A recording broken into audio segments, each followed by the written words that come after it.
मैं पूरे 800 किलो का एक बेहद मोटा और बेतरतीब आदमी था। फिर भी मेरी शादी एक बेहद खूबसूरत शांत स्वभाव वाली महिला अधिकारी से हो गई। लेकिन शादी के 3 साल बाद तक उसने मुझे अपनी एक उंगली तक छूने नहीं दी। मुझे लगा कि वो सिर्फ मेरे मोटापे से नफरत करती है, इसलिए मेरे साथ इतना ठंडा व्यवहार करती है। लेकिन एक दिन मैंने उससे उसके बचपन के दोस्त के साथ हाथ पकड़कर मार्केट में घूमते और गाल से गाल मिलाकर फोटो खिंचवाते देखा। तब मुझे समझ आया कि उसने मुझसे शादी प्यार की वजह से नहीं की थी, बल्कि सिर्फ अपने दादाजी का एहसान चुकाने के लिए की थी। इसलिए जब उसकी माँ ने फिर से मुझे मोटा कहकर ताना मारा और चाहा कि उसकी बेटी और उसका बचपन का दोस्त IVF करवाएं, तब मैंने तय कर लिया कि अब और नहीं सहूंगा। अगर आपको वही अपना दामाद बनाना है तो ठीक है, मैं आप सबकी इच्छा पूरी कर देता हूँ, मैं डिवोर्स लेता हूँ। मेरी ये बात सुनते ही सास पहले तो चौंक गई, फिर उसकी आंखों में चमक आ गई। तुम सच कह रहे हो? मैं सिर हिलाने ही वाला था कि अगले ही पल पत्नी का चेहरा एकदम बदल गया। उसने मेरा हाथ पकड़कर मुझे खड़ा किया। तुम क्या बकवास कर रहे हो माँ? ये हम दोनों के बीच की बात है, आपको इसकी चिंता करने की जरूरत नहीं है। इतना कहकर वो मुझे अपने मायके से बाहर ले आए। काफी दूर आने के बाद वो रुकी, भौहें सिकोड़कर मेरी तरफ देखा। उसके चेहरे पर हल्की सी इरिटेशन साफ दिखाई दे रही थी। तुम फिर क्या उल्टी सीधी बातें कर रहे हो? मैं बकवास नहीं कर रहा, मैं सीरियस हूँ। वो कुछ पल चुप रही, काफी देर तक मुझे देखती रही, फिर बोली, मैंने दादाजी से वादा किया था कि मैं तुमसे शादी करूंगी और मैं अपना वादा निभाऊंगी। मैंने कभी तुमसे डिवोर्स लेने के बारे में नहीं सोचा। उसकी ये बात सुनकर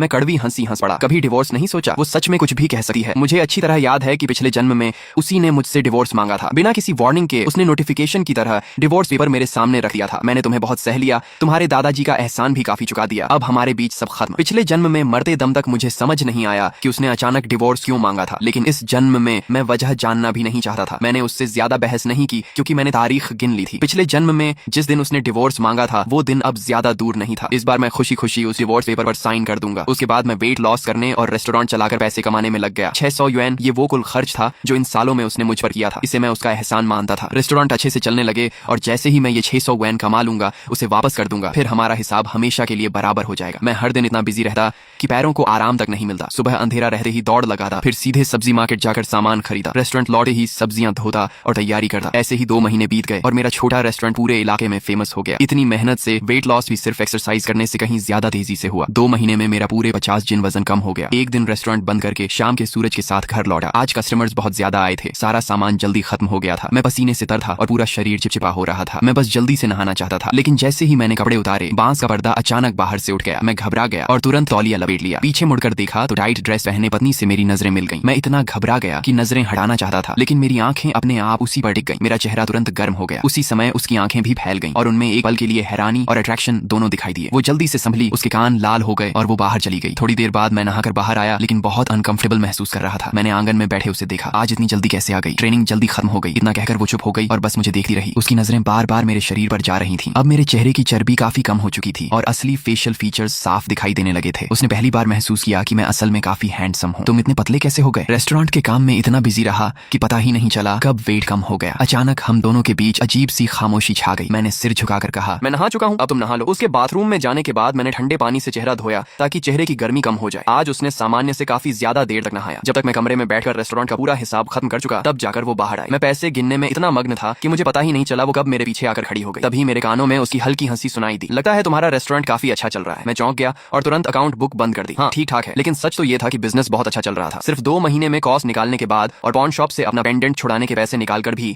मैंने 150 युएन 6 माओ 3 फेन का साफ प्रॉफिट कमा लिया था। अब सिर्फ 429 युएन 3 माओ 7 फेन और कमाने थे, फिर उसका पूरा एहसान चुका देता। मेरी आंखों में अब पहले जैसी उदासी नहीं बल्कि उम्मीद की चमक थी। उसने भी ये बदलाव महसूस किया और धीमी आवाज में बोली, वो क्या अब हमें एक बच्चा नहीं कर लेना चाहिए? उसे लगा था कि ये बात सुनकर मैं खुश हो जाऊंगा, लेकिन उसका मतलब समझते ही मेरा चेहरा सख्त हो गया। मैंने बिना सोचे मना कर दिया, रहने दो, मैं हर दिन बहुत बिजी रहता हूँ और तुम्हें भी ट्रेनिंग करनी होती है। अगर बच्चा हो गया तो बहुत परेशानी होगी। इतना कहकर मैंने अकाउंट बुक उठाई और बाहर जाने लगा। मैं सुबह बहुत जल्दी उठ जाता हूँ, कहीं तुम्हारी नींद न खराब हो जाए, इसलिए मैं बगल वाले कमरे में सो जाऊंगा। जो महिला ऑफिसर अब तक अपने पति को पास भी नहीं आने देती थी, पहली बार उसके मन में थोड़ा लगाव पैदा हुआ था, लेकिन उसे सीधा इनकार मिल गया। उसका चेहरा थोड़ा उतर गया। उसने मेरा हाथ पकड़ लिया। मेरा कोई और मतलब नहीं था। अगर तुम मेरे साथ बच्चा नहीं चाहते तो ठीक है, लेकिन पति पत्नी अलग अलग कमरों में सोएं, ये कैसी बात हुई? मैं भी सुबह जल्दी उठी हूँ, मुझे कोई परेशानी नहीं होगी। मैंने होंठ भींच लिए और फिर कुछ नहीं कहा। उसके बाद कुछ समय तक रेस्टोरेंट का बिजनेस और अच्छा होता गया। मैंने एक हेल्पर भी रख लिया। मेरे और उसके रिश्ते भी पहले से काफी बेहतर हो गए। मैं हर दिन थोड़ा थोड़ा पतला होता गया और उसका व्यवहार भी पहले से ज्यादा नरम और केयर करने वाला हो गया। खाली समय में वो रेस्टोरेंट आकर मुझे घर ले जाती। यहाँ तक कि एक दिन वो मुझे नए डिपार्टमेंट स्टोर भी ले गई और बोली कि मेरे लिए गोल्ड रिंग खरीदना चाहती है। हमारी शादी बहुत जल्दी में हुई थी। अब सब लोग वेडिंग रिंग पहनते हैं तो हम भी पहनकर देखें। अगर मैं कहूँ कि मेरा दिल बिल्कुल नहीं डोला तो वो झूठ होगा। पिछले जन्म में मैं ऐसी ही पत्नी का सपना देखा था, लेकिन मेरे अंदर बची हुई थोड़ी सी समझदारी ने मुझे फिर होश में ला दिया। मैंने सिर हिलाया। मुझे ज्वेलरी पहनना पसंद नहीं है। इस जन्म में मैं खुद को पिछले जन्म की तरह उसी गड्ढे में दोबारा गिरने नहीं दूंगा। 3 दिन बाद 23 सितंबर आने वाला था। यही वो दिन था जब पिछले जन्म में उसने बिना किसी वार्निंग के मुझसे डिवोर्स मांगा था। इस बार मैं वही गलती दोबारा नहीं दोहराऊंगा। 22 सितंबर की शाम मैं रेस्टोरेंट के किचन में सफाई कर रहा था। बस आखिरी कस्टमर के खाना खत्म करने का इंतजार था,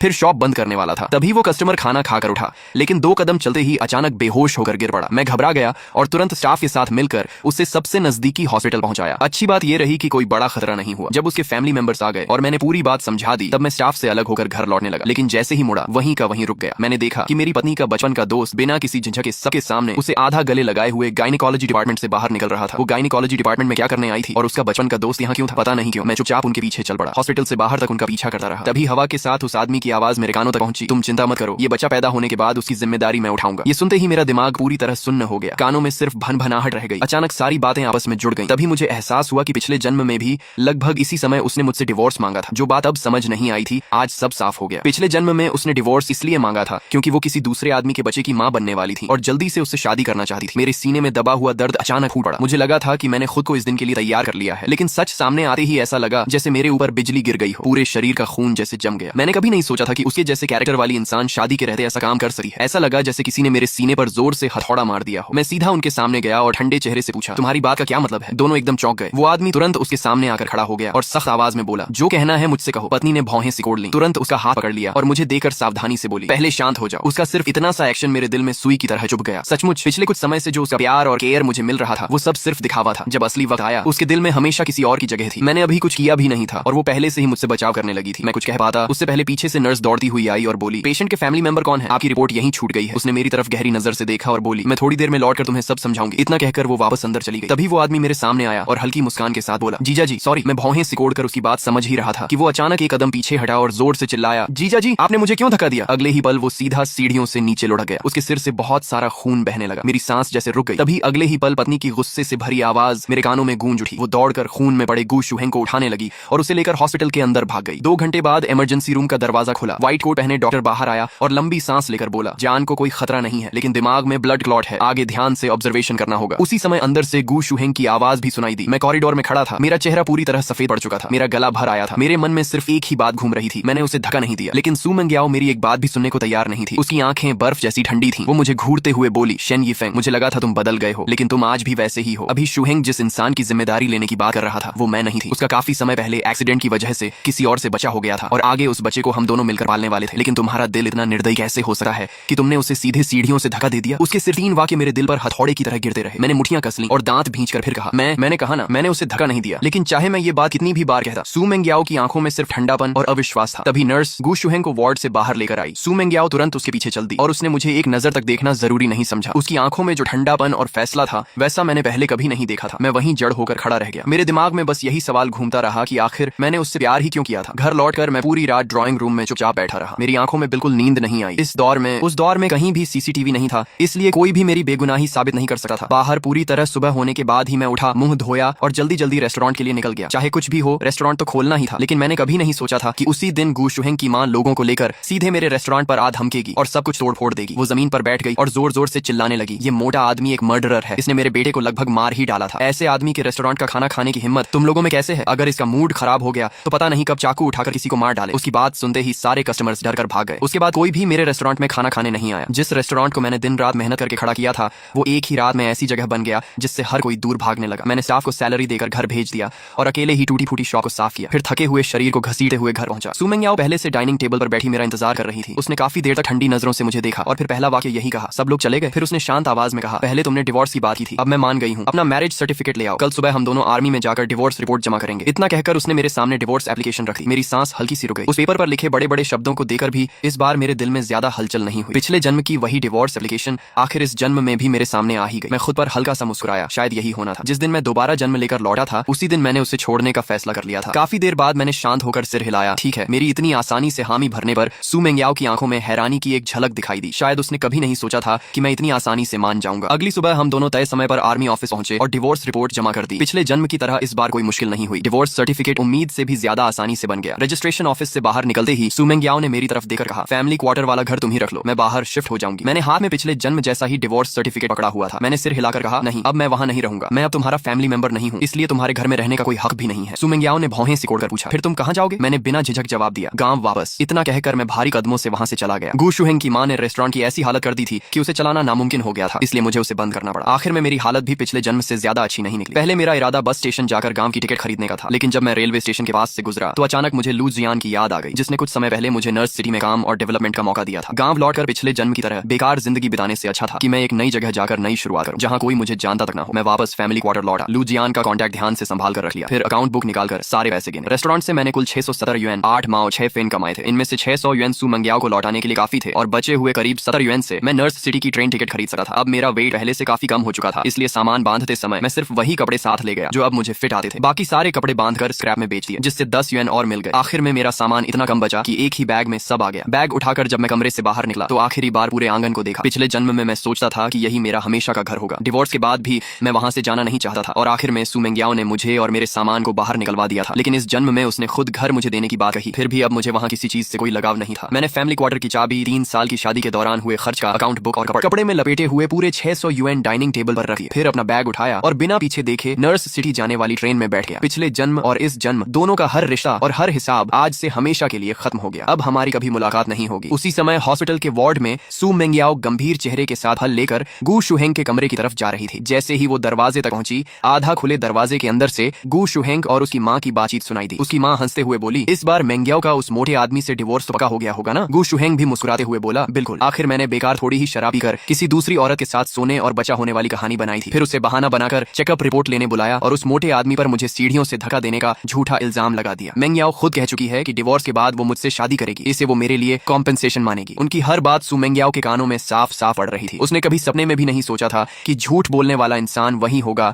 जिसके साथ वो बचपन से बड़ी हुई थी। गुस्से में उसने दरवाजा जोर से खोल दिया। उसके चेहरे पर आग बरस रही थी। सिर्फ मुझे धोखा देने के लिए तुम लोगों ने एक इंसान की जिंदगी को दांव पर लगा दिया। उसके दिल का गुस्सा फट पड़ा। उसका मन कर रहा था कि वही उन माँ बेटे को खत्म कर दे, लेकिन तभी उसकी जेब में रखा डिवोर्स सर्टिफिकेट जलते लोहे की तरह उसके सीने को चुभने लगा। सू मेंग्याओ का पूरा शरीर कांप उठा और उसकी आंखें तुरंत लाल हो गईं। तो सच में उसने मुझ पर झूठा इल्जाम लगाया था। तभी उसे मेरी वो बात याद आई कि मैं गांव लौट रहा हूँ। नहीं, उसे जाने नहीं देना चाहिए। उसने फल वहीं फेंके और बिना पीछे देखे हॉस्पिटल से भागती हुई घर पहुंची। लेकिन जैसे ही उसने दरवाजा खोला, पूरा घर खामोश था। मेरी हर चीज वहां से गायब हो चुकी थी। टेबल पर सिर्फ घर की चाबी, कपड़े में बंधे पैसे और एक अकाउंट बुक रखा था। कांपते हाथों से उसने अकाउंट बुक खोला। उसमें शादी के 3 सालों के दौरान उसने मुझ पर खर्च किए गए हर एक युएन का हिसाब लिखा था। आखिर में मेरी लिखी हुई एक लाइन थी, सू मेंग्याओ, पूरे 600 युएन, एक भी फेन कम नहीं, तुम्हें लौटा रहा हूँ। आज से हमारा कोई लेना देना नहीं रहा। वो भागकर रेस्टोरेंट पहुंची, लेकिन रेस्टोरेंट पहले ही बंद हो चुका था। उसे लगा मैं गांव लौट गया हूँ, इसलिए वो उसी रात गांव भी पहुंच गई। लेकिन वहां भी मैं नहीं था। किसी को नहीं पता था कि मैं कहाँ गया हूँ। सू मेंग्याओ ने मुझे बहुत लंबे समय तक ढूंढा, लेकिन उसे मेरी कोई खबर कभी नहीं मिली। साल 1988 में नर्स सिटी का यूएमिंग रेस्टोरेंट में इस बार सू मेंग्याओ ट्रेनिंग एक्सचेंज के लिए नर्स सिटी आई थी। काम खत्म होने के बाद उसकी महिला साथी वेनजंग जिद करके उसे यहाँ लाई और बोली, मेंग्याओ, इस रेस्टोरेंट का मालिक सिर्फ खाना ही नहीं बल्कि लुक्स और पर्सनैलिटी में भी किसी फिल्म स्टार से कम नहीं है। यकीन मानो, यहाँ आकर तुम्हें बिल्कुल पछतावा नहीं होगा। आखिरकार सू मेंग्याओ उसकी बात मानकर यूनकाई यूएमिंग रेस्टोरेंट आ गई। एक एक करके सारे डिशेस प्राइवेट रूम में आने लगे। वेनजंग तो बड़े मजे से खाने लगी, लेकिन सू मेंग्याओ ने बस यूं ही एक और खाया। अगले ही पल उसकी आंखें फैल गईं। उसे इन व्यंजनों में एक बेहद जाना पहचाना स्वाद महसूस हुआ। उसके मन में अचानक एक शक पैदा हुआ। उसने तुरंत चॉपस्टिक्स नीचे रखी और कहा, क्या मैं आपके बॉस से मिल सकती हूँ? वेटर के बाहर जाते ही वेनजंग मुस्कुराकर उसे छेड़ते हुए बोली, अरे मेंग्याओ, आखिर तुम्हारे दिल में भी किसी के लिए जगह बन ही गई। लेकिन सू मेंग्याओ ने उसकी बात पर ध्यान नहीं दिया। उसकी नजर लगातार दरवाजे पर टिकी रही। कुछ ही देर बाद दरवाजा खुला और अंदर एक लंबा, स्मार्ट और बेहद हैंडसम आदमी आया। सू मेंग्याओ तुरंत खड़ी हो गई। वो सामने खड़े आदमी को अवाक होकर देखने लगी। उसकी आंखों में सिर्फ हैरानी थी। उधर मैंने भी उसे देखते ही हल्की सी हैरानी महसूस की। इतने साल बाद अपनी एक्स वाइफ से फिर मुलाकात होगी, मैंने कभी नहीं सोचा था। लेकिन अब बहुत समय बीत चुका था। पुरानी बातों में उलझे रहने का कोई मतलब नहीं था। मैं कुछ पल चुप रहा, फिर अंदर जाकर मुस्कुराते हुए बोला, बहुत समय बाद मिले सू मेंग्याओ। सू मेंग्याओ सामने खड़े पहले से कहीं ज्यादा हैंडसम हो चुके मुझे जटिल भावों से देखती रही। वह 5 साल तक मुझे ढूंढती रही थी, लेकिन कभी नहीं सोचा था कि मुलाकात यहाँ होगी। उसने गहरी सांस लेकर कहा, बहुत समय बाद। वेनजंग को भी हैरानी हुई कि सू मेंग्याओ रेस्टोरेंट के मालिक को पहले से जानती है। वह हंसते हुए बोली, अच्छा, तो इसलिए तुम बॉस से मिलने की जिद कर रही थी। लगता है खाने का स्वाद पहचान गई थी। उसकी बात सुनकर मुझे भी सब समझ आ गया। मैं मन ही मन मुस्कुरा दिया। तो बात ये थी, इतने साल बाद भी वह मुझे नहीं भूली थी। मुझे थोड़ा अजीब लगा। शायद इंसान हमेशा उसी को याद रखता है जिसे वह खो देता है। इन सालों में बिजनेस करते करते मैं पहले जैसा भावुक नहीं रहा था। अब मैं अपनी फीलिंग्स चेहरे पर नहीं आने देता था। मैं मुस्कुराकर बोला, आज सच में बड़ा संयोग है। आज का पूरा बिल मेरी तरफ से। अगर और कुछ खाना हो तो वेटर से कह देना। मुझे अभी थोड़ा काम है, मैं चलता हूँ। वेनजंग कुछ कहने ही वाली थी कि सू मेंग्याओ ने पहले ही पूछ लिया, क्या आज काम खत्म होने के बाद थोड़ी देर बात कर सकते हैं? वेनजंग ने भौहें उठाकर सू मेंग्याओ की तरफ देखा। उसे लगा कहीं मेंग्याओ को रेस्टोरेंट के बॉस से प्यार तो नहीं हो गया। उसे पहले से पता था कि सू मेंग्याओ का डिवोर्स हो चुका है और उसके बाद उसने दोबारा शादी से हमेशा इनकार कर दिया था। हर बार जब भी उसे किसी मैच मेकिंग प्रोग्राम में ले जाने की कोशिश होती, वह मना कर देती थी। अब जाकर वेनजंग को वजह समझ आई। सू मेंग्याओ उसकी नजरों का मतलब समझ रही थी। अगर पहले की बात होती तो वह उसे तुरंत कोहनी मार देती, लेकिन इस समय मेरे अलावा उसके लिए कुछ भी ज्यादा जरूरी नहीं था। उसकी बात सुनकर मैंने मन ही मन ठंडी हंसी हंसी। अब हमारे बीच बात करने लायक बचा ही क्या था, लेकिन मेरे चेहरे पर कुछ नहीं आया। मैं पहले की तरह शांत रहा और बोला, शायद आज नहीं हो पाएगा, घर पर थोड़ा जरूरी काम है। उसी समय रेस्टोरेंट का मैनेजर जल्दी से मेरे पास आया और धीरे से बोला, बॉस, टेबल नंबर 58 पर एक कस्टमर। उसकी बात सुनकर मैंने भौहें सिकोड़ ली। मैंने सू मेंग्याओ और वेनजंग को इशारे से माफी मांगी और वहां से चला गया। मेरे जाते ही वेनजंग मुस्कुराकर बोली, अब समझ आया कि तुम मैच मेकिंग में क्यों नहीं जाती थी। दिल में पहले से कोई था। वैसे भी बॉस जैसा आदमी हो तो किसी और को कौन पसंद करेगा। इतनी अच्छी बॉडी और इतना हैंडसम चेहरा, आराम से टीवी स्टार बन सकता है। सू मेंग्याओ ने उसकी तरफ देखा और शांत आवाज में कहा, वह मेरा एक्स हस्बैंड है। वेनजंग की आंखें फैल गईं। क्या वह तुम्हारा एक्स हस्बैंड कैसे हो सकता है? तुम्हारा एक्स हस्बैंड तो बहुत मोटा था ना? सू मेंग्याओ ने आंखें सिकोड़ कर पूछा, तुम्हें मेरे एक्स हस्बैंड के बारे में कैसे पता? असल में वेनजंग मेरे जाने के 1 साल बाद दूसरे यूनिट से हमारे ऑफिस में आई थी। नियम के हिसाब से उसे मेरे बारे में कुछ भी पता नहीं होना चाहिए था। वेनजंग तुरंत चुप हो गई। उसे समझ आ गया कि उससे गलती हो गई है। वह झेंपते हुए बोली, बस लोगों को बातें करते सुना था। सू मेंग्याओ ने पूछा, कौन लोग? वेनजंग समझ गई कि अब बात छिप नहीं सकती, इसलिए सच बता दिया। कुछ साल पहले जब हम कैपिटल हॉस्पिटल गए थे तब मैंने कुछ नर्सेस को बातें करते सुना था, इसी वजह से मुझे पता चला। यह सुनते ही सू मेंग्याओ की भौहें और सिकुड़ गईं। कैपिटल हॉस्पिटल का नाम सुनते ही उसके मन में अनगिनत सवाल उठने लगे। क्या फिर से गू शुहेंग कोई चाल चल रहा था या सिर्फ नर्सेस की गॉसिप थी? उसने गंभीर होकर पूछा, अच्छी तरह सोचो, क्या उन नर्सेस में कोई गू शुहेंग नाम का भी था? एक बार सांप के काटने के बाद इंसान रस्सी से भी डर जाता है। गू शुहेंग की चालें आज तक उसके मन में बसी हुई थी। अगर उसकी वजह से गलतफहमी न हुई होती तो हम दोनों 5 साल तक अलग नहीं रहते। ये सोचते ही उसका चेहरा और भारी हो गया। वेनजंग ने उसे इतना गंभीर देखा तो ध्यान से याद करने लगी। वह बोली, मुझे याद है जब हम मिशन से लौटे थे तो कुछ युवा नर्सेस तुम्हें देखकर बात कर रही थी कि तुम्हारा कोई बॉयफ्रेंड है या नहीं। तभी एक मेल नर्स ने कहा कि तुम्हारा डिवोर्स हो चुका है।